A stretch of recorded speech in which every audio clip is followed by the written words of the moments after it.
Hello, तो start करने वाले हैं हम इस वीडियो में एक्सरसाइज 9.3 का question number 7।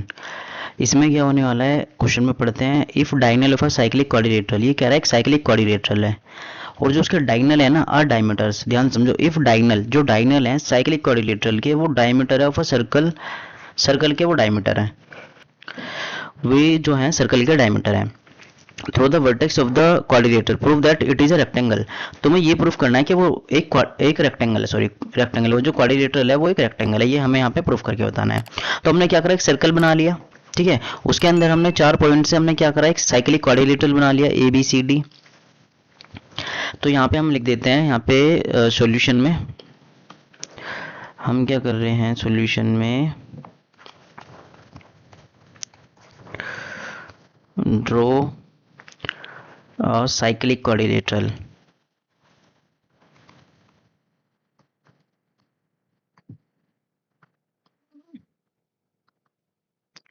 in a circle।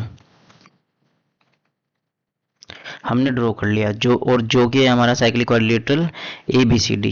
कौन सा, यहाँ पे चलो मैं ए बी सी डी लिख देता हूँ इन अ सर्कल से पहले। यहाँ पे हमने जो ड्रॉ किया है वो हमारा हो जाएगा draw a cyclic quadrilateral A B C D in a circle, in a circle, ठीक है। ये हमने कर लिया। और डायगोनल बना लिया हमने ए सी एंड बी डी, ये डायगोनल बना लिए और जो कि हैं डायमीटर भी हैं, ठीक है। ये डायमीटर भी है हमारे पास और इन्होंने हमें बता दिया ए सी एन बी डी और ऑल्सो डायमीटर्स, ये डायमीटर्स में। ये इन्होंने हमें क्वेश्चन में सिचुएशन दे दी जो हमने यहाँ पे लिख ली है। हमें रेक्टेंगल प्रूफ करना है, तो हम क्या करेंगे, सबसे पहले हमें क्या करना पड़ेगा। देखो रेक्टेंगल में क्या होता है, चारों जो एंगल होते हैं ना वो 90 डिग्री के होते हैं। ये यहाँ पे हमें प्रूफ करके बताना है कि 90 डिग्री के हैं। तो हम क्या करते हैं सोल्यूशन में कि भाई ये देखो, जो हमारे पास है ए बी जो है लाइन सेगमेंट जो है ए सी इज अ डायामीटर, ठीक है। ए सी एक हमारा डायमीटर है। देखो डायमीटर होने की वजह से यहाँ पे जो एंगल होगा वो हमारा कितना होगा, 180 डिग्री का होगा। तो इसके जो अपोजिट में यहाँ पे बन रहा होगा वो 90 डिग्री का होगा। तो इसलिए ये क्या हो जाता है, हमारे पास जो एंगल है ए ओ सी वो तुम्हारा 180 का है क्योंकि डायमीटर है। और जो एंगल जो हमारा ए बी सी है इजकल टू वो हाफ है एंगल ए ओ सी के। थ्योरम है हमारे पास कि भाई जो सेंटर पे एंगल बन रहा होता है लाइन सेगमेंट से वो, और जो कोरस्पोंडिंग सेगमेंट पे बन रहा होता है वो हमारे पास हाफ होता है। ये थ्योरम है हमारे पास। तो ए बी सी जो है यहाँ पे ए बी सी, देखो डी लिख दिया मैंने, यहाँ पे ए बी सी था।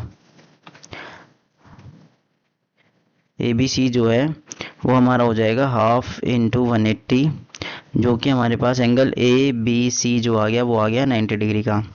अब ये 90 डिग्री का आ गया तो यहाँ पे देखो बी अगर 90 का है तो डी भी 90 डिग्री का होगा। तो यहाँ पे क्या हो जाएगा, angle A D C equal to 90 degree also, ठीक है। ऐसे ही सारे क्या हो जाएंगे, हिंस यहाँ पे क्या हो जाएगा, हिंस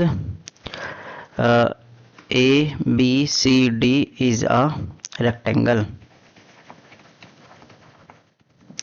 ठीक है। तो ये यहाँ पे हम लिख सकते हैं क्या हो गया, ये रेक्टेंगल हो गया। अब वो इसकी अगर हम चाहें तो इसके एक रीज़न भी दे सकते हैं, रीज़न देंगे तो यहाँ पे हम लिख सकते हैं, ये इससे पहले ये वाली लाइन लिख देते हैं, as each internal angle is 90 degree. उसके बाद हम ये वाली लाइन यहाँ पे लिख देंगे, hence A B C D is a rectangle. अब देखो यहाँ पे हमारे पास सारे एंगल, जो एंगल डी ए बी है वो भी इसके बराबर है और जो एंगल बी सी डी है वो भी इसके बराबर है। सारे 90 डिग्री के हो जाएंगे क्योंकि देखो ये इसके अपोजिट हो गया, ये हमारा क्या हो गया 90 डिग्री का। ऐसे ही सिमिलरली करके यहाँ पे मैं सिमिलरली वाला पार्ट लिख देता हूँ। सिमिलरली ये सारे एंगल जो हो गए हमारे 90 डिग्री। एक काम करना, यहाँ पे हमने ये पहले देखो, पहले ही रीजन ये दिया हमने, फिर AC डायमीटर है तो उसके अपोजिट हमारा ये हाफ होगा एंगल उसके सेगमेंट में, ये हमने यहाँ पे लिख दिया। फिर सिमिलरली करके ये सारे एंगल क्या हो गए 90 डिग्री के हो गए आल्सो। फिर इसके बाद ये वाली लाइन लिख दिया और उसके बाद फिर हमने ये लिख दिया, तो ये हमारा यहाँ पे सोल्यूशन हो जाता है और ये हमारा आंसर हो जाता है। यही हमें प्रूफ करना था। तो यहाँ पे क्वेश्चन नंबर 7 हमारा कंप्लीट हो जाता है। मिलते हैं नेक्स्ट क्वेश्चन में। बहुत ईजी क्वेश्चन था, आराम से हो गया, थ्योरम एक ही यूज हुई, उससे हमारा रेक्टेंगल प्रूफ हो गया।